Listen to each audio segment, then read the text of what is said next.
balik lagi para pemirsa bersama saya Sultan Rifandi dan hanya dalam program yang luar biasa, hanya di Interfaith dan hanya ada di Mata Milenial Indonesia TV, matanya Indonesia.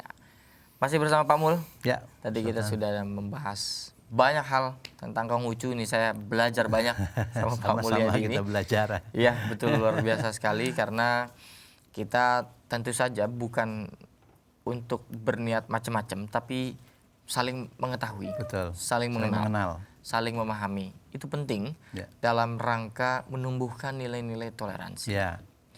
Nah, saya ingin memperdalam soal hubungan ibadah sosial tadi, karena tentu dalam konsep agama-agama lain saya yakin ada banyak sekali konsepnya. Tentu dalam Islam pun juga bagaimana bermanfaat untuk orang lain, saling membantu satu sama lain, menyayangi apa-apa yang ada di bumi, artinya bukan hanya manusia gitu ya, bahkan tumbuhan, hewan kita sayangi.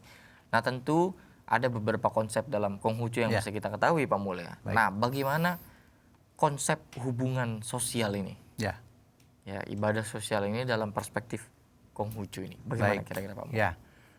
Dalam agama Konghucu kita ada yang namanya Tientao dan Rentao. Ya, Tientao itu adalah jalan suci Tuhan, ya. Kemudian Rentao ini jalan suci manusia. Ya, seperti itu ya. Kalau di Islam mungkin Tuhan, ada Habluminallah, mohon maaf saya kalau salah menyebutnya ya. Betul, kurang lebih betul. Saya pikir sama ya konsep ini. Kemudian bagaimana kita sebagai manusia, ya dalam Konghucu memang sangat kental sekali tentang kemanusiaan ini. Nah, secara garis besarnya sebetulnya ada ajaran yang namanya Tien Tiren. Tien itu Tuhan yang Maha Kuasa, Ti itu alam semesta termasuk bumi di mana kita hidup, sedangkan Ren ini manusia, sesama manusia. Ya, termasuk juga sesama makhluk tentunya. Nah, ajaran ini menjadi ajaran pokok dalam Konghucu. Bagaimana kita berhubungan secara vertikal dengan Sang Pencipta kita melalui peribadahan, persembahyangan, doa dan sebagainya. Itu hubungan kita secara vertikal kepada Sang yang Maha Kuasa. Kemudian bagaimana dengan alam semesta, lingkungan kita? Ya kita wajib merawat, menjaganya. Begitu. Sebab kalau kita tidak jaga, tidak rawat, ya terjadilah bencana alam. Betul. Kan gitu. Nah ini kan harus kita koreksi ya. Mengapa terjadi banjir besar-besaran dan sebagainya. Mari kita mengintrospeksi diri. Apa yang terjadi? Seperti itu ya. Artinya minimal manusia itu harus harmonis dengan alam sekitar. Seperti itu. Ya. Seperti misalnya kalau di daerah-daerah yang masih terpencil ya, masih ada suku-suku adat harus kita hargai Pak itu. Kenapa? Mereka yang menjaga alam itu. Ya, bahkan orang kota banyak merusak ya.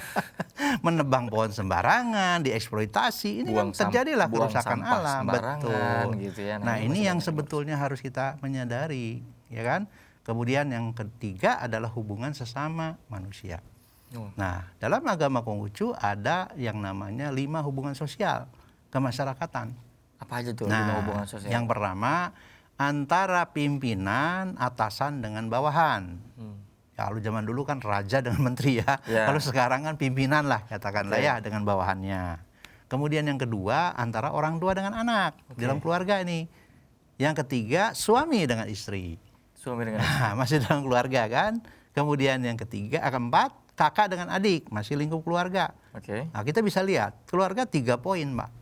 Artinya penting sekali. Artinya dijelaskan dalam Konghucu, keluarga itu menjadi inti ya. Betul. Dan yang kelima baru sesama teman, sahabat. 2 itu eksternal, 3 itu ke dalam. Artinya betapa pentingnya hubungan itu dijaga di dalam keluarga, pembinaan, pendidikan itu pertama adalah keluarga. Luar biasa sekali. Ya, artinya kalau keluarga kita harmonis, maka tetangga sekitar juga menjadi harmonis. Kan masyarakat itu tetangga ya, keluarga. Kalau keluarganya ribut terus bagaimana? Tetangganya ribut terus, masyarakatnya kacau. Kan gitu ya. Jadi akhirnya dari masyarakat yang tertib, harmonis, maka negara pun menjadi negara yang aman dan damai. Konsepnya seperti itu Pak. Dan diagramnya pun keluarga itu lapisan. Seperti lingkaran. Ya, saya mengibaratkan begini, kalau ada air di danau, tenang begitu ya. Tiba-tiba kita lempar satu kerikil, pasti beriak dia. Betul. Nah, begitu juga perbuatan kita. Kalau perbuatan baik, efeknya juga bagus Akan kepada menyebar juga. lingkungan. Oh. Sebaliknya berbuat tidak baik juga dampaknya juga bisa menjadi masalah. Nah itulah sebetulnya konsepnya. Kenapa saya penasaran nih, kenapa Ya. keluarga begitu dispesialkan gitu ya. Ya. Jadi ada penekanan Betul. itu ke ibu beda, ke ibu dan bapak beda, Ya. ke adik kakak beda. Itu kenapa Ya ya? sebetulnya ini hanya pembagian saja. Oh. Karena apa? Kalau kita tidak membuat perbedaan seperti itu, kita tidak tahu posisi kita sebagai apa. Oh. Sebelum manusia ini kan berubah setiap saat fungsinya, Pak. Yeah. Saat ini kita menjadi anak. Ketika kita udah berkeluarga, kita menjadi ayah, ibu. Terus berubah. Tapi masing-masing itu harus dijalankan fungsi sesuai dengan tanggung jawab dan fungsinya. Dan itu bisa meliputi banyak aspek, Ya, pendidikan. Betul. Banyak Seperti sekali sekarang aspek. pandemi ini kan Ya. menanamkan moralitas untuk sebelum keluar rumah gitu ya, kira-kira ya Pak Mulyadi. Makanya dalam konsep Konghucu itu bagaimana kita mencapai perdamaian dunia harus dimulai dari diri kita. Gitu. Konsepnya diri kita dulu yang dibina, barulah membina orang lain, keluarga dan seterusnya. Menarik sekali nih konsep perdamaian dunia harus dimulai dari individu. Tapi mungkin kalau untuk perdamaian dunia kita harus bahas satu episode khusus nih kayaknya nih. Tapi saya mau bertanya lagi nih Pak Mulyadi. Kita kan rentan ya, artinya bahkan udah satu kelompok sekalipun itu bisa Betul. Bisa berantem, apalagi berbeda. Berbeda keyakinan dan lain-lain sebagainya. Apa yang mesti ditumbuhkan supaya yang berbeda tadi akhirnya tidak bertabrakan? Ya. Jadi yang pertama menurut saya ya, kita berbicara hal kemanusiaan. Khususnya pandemi. Ya. Oke. Kalau dalam ajaran Konghucu itu yang namanya Ren. Ren itu adalah kemanusiaan, cinta kasih. Saya kira di semua agama pasti ada. Kalau kita berbicara kemanusiaan, saya yakin semua ajaran agama akan menjadi sama dalam pandangannya, ya. Tapi kalau kita sudah berbicara yang lain, nah seringkali kita terjadi perbedaan pandangan, konflik dan sebagainya. Oleh karena itu, apalagi berbicara pandemi, bagaimana kita membantu, saling membantu, menolong orang lain, sudah pasti itu kita berbicara hati nurani kita. Dan kemanusiaan yang lebih kita tonjolkan kan. Dan gitu. Bencananya nggak melihat mana yang korban ini. Jangan lagi kita pikir siapa kan. Kalau membantu, bantu saja.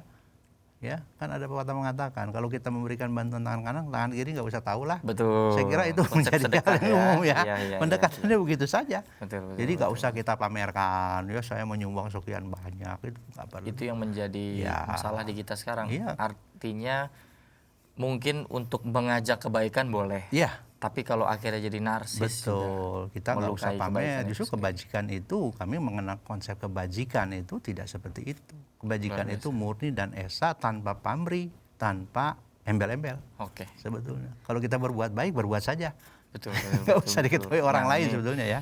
Mungkin ini bisa menjadi penekanan Pak Mulyadi sebelum akhirnya kita, karena nggak kerasa nih udah penutupan aja nih Pak Mulyadi ya. Mungkin bisa disampaikan secara umum gitu ya kepada masyarakat sekitar bahwa pasca pandemi ini nilai-nilai sosial, hubungan-hubungan sosial tadi, bagaimana kita caranya benar-benar membumikan nilai-nilai itu agar membantu sesama sekaligus merawat kerukunan. Betul. Ya, saya kira yang paling penting di sini adalah kita adalah manusia yang sama, diciptakan oleh Tuhan yang sama, meskipun berbeda sebutannya, ya, berbeda keyakinan kita, agama kita dan sebagainya, tetapi sekali lagi dari segi kemanusiaan kita adalah sama. Sama-sama makhluk ciptaan Tuhan, sama-sama kita tinggal di bumi dan dinaungi oleh langit. Oleh karena itu, saling membantu, saling menolong menjadi kunci utama di dalam kehidupan kita. Terutama di tengah-tengah kita menghadapi pandemi COVID-19 ini. Ya, saya yakin dan percaya kalau seluruh rakyat dan bangsa Indonesia, seluruh masyarakat saling bergotong royong, termasuk juga barangkali kita membantu sesama kita yang saat ini juga banyak saudara-saudara kita yang terkena dampak bencana alam. Nah, ini juga menjadi satu hal yang sangat penting. Saya yakin dan percaya kalau kita mempunyai semangat persatuan, gotong royong, saling menolong, maka semua ini akan kita bisa hadapi dan lalui. Begitu Pak. Amin. Ya, sancai. Terima kasih Pak Mulyadi telah memberikan banyak sekali ilmu, pengetahuan, dan pesan-pesan yang luar biasa sekali. Intinya adalah bahwa apa yang disampaikan oleh Pak Mulyadi sepenuhnya bisa kita lakukan dan tidak perlu mempermasalahkan perbedaan. Betul. Justru mencari kesamaan karena kemanusiaan di atas segala-galanya. Sekali lagi saya ucapkan terima kasih. Terima kasih Pak Mulyadi. Sama-sama. Tetap saksikan episode-episode berikutnya yang pasti akan ada banyak sekali permasalahan-permasalahan atau dialog-dialog yang sangat bermanfaat, Pak Mulyadi ya. Dan tentu saja di tengah pandemi yang masih bergejolak dan masih sangat ambigu ini, bisa jadi gelombang berikutnya, tentu patuhi protokol kesehatan seperti kita berdialog menggunakan face shield ini, meskipun sudah ditacapnya harus menggunakan ini ya. Jadi menggunakan masker dan lain-lain sebagainya, tetap patuhi protokol kesehatan. Jangan kemana-mana, tetap saksikan program Interfaith ini, dan tidak bisa kalian temukan di mana-mana kecuali hanya di Mata Milenial Indonesia TV, matanya Indonesia. Bye-bye.